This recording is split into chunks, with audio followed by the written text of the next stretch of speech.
హల్లెలూయా, హల్లెలూయా. మీరు కూడా ఇలానే దేవుణ్ణి స్తుతిస్తున్నారా?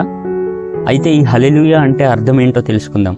ప్రభువుని స్తుతించండి అని చెప్పి క్రొత్త నిబంధనలో ఇచ్చినటువంటి హల్లెలూయా అనేటువంటి పదము హీబ్రూ పదము. హల్లెలు అనగా స్తుతించండి, యా అనగా దేవుణ్ణి స్తుతించండి అనేటువంటి అర్థం హల్లెలూయా అనేటువంటి పదానికి ఉంది. ప్రకటన గ్రంథం 19వ అధ్యాయము 1వ వచనంలో ప్రభువుని స్తుతించుడి అనేటువంటి దగ్గర 2 అనేటువంటి నెంబర్ ఇచ్చి కింద పుట్ నోట్స్లో దాని యొక్క అర్థం హల్లెలూయా అని వ్రాయడం జరిగింది. కొన్ని బైబిల్లో దీన్ని హల్లెలూయా అని ఆ అక్షరాన్ని ఉపయోగించారు. కొన్ని బైబిళ్ళలో హ అనేటువంటి అక్షరాన్ని ఉపయోగించి హల్లెలూయా అని చెప్పి రాయడం జరిగింది. హల్లెలూయా అంటే అర్థం ఏంటనంటే ప్రభువుని స్తుతించండి లేదా దేవుణ్ణి స్తుతించండి అనేటువంటి అర్థం. నేను హల్లెలూయా అని మీరు హల్లెలూయా అంటే నేను దేవుణ్ణి స్తుతించండి అని అంటున్నాను, మీరు కూడా దేవుణ్ణి స్తుతించండి అని చెప్పి అంటున్నారు. మరి ఇంతకీ స్తుతించేది ఎవరు? కాబట్టి దేవునికి స్తుతి ఎలా చెల్లించాలి? కేవలం హల్లెలూయా స్తుతి స్తుతి స్తోత్రం స్తోత్రం అంటేనే దేవుణ్ణి స్తుతించడం కాదు.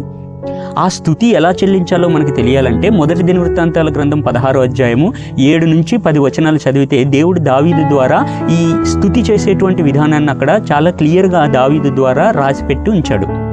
ఆ స్తుతి విధం ఏదనగా యెహోవాకు కృతజ్ఞతాస్తుతులు చెల్లించుడి, ఆయన నామమును ప్రకటన చేయుడి, ఆయన కార్యములను జనములలో తెలియజేయుడి, ఆయనను గూర్చి పాడుడి, ఆయనను కీర్తించుడి, ఆయన అద్భుత క్రియలన్నింటిని గూర్చి సంభాషణ చేయుడి, ఆయన పరిశుద్ధ నామమును బట్టి అతిశయించుడి. ఇది దేవునికి స్తుతి చేసేటువంటి విధానం.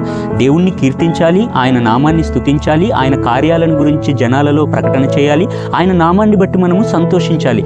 ఇన్ని రకాలుగా దేవుణ్ణి స్తుతి చెల్లించేటువంటి విధానం అనేటువంటిది ఉన్నది. కేవలం హల్లెలూయా హల్లెలూయా స్తోత్రం స్తోత్రం అనేటువంటిది ఎంత మాత్రం కూడా స్తుతి అని చెప్పి అనబడదు. ఎందుకనంటే నువ్వు దేవుణ్ణి స్తుతిస్తున్నావు కాబట్టి అది జ్ఞానంతో తెలుసుకొని జ్ఞానానుసారముగా మనం దేవుణ్ణి స్తుతి చేయాలి.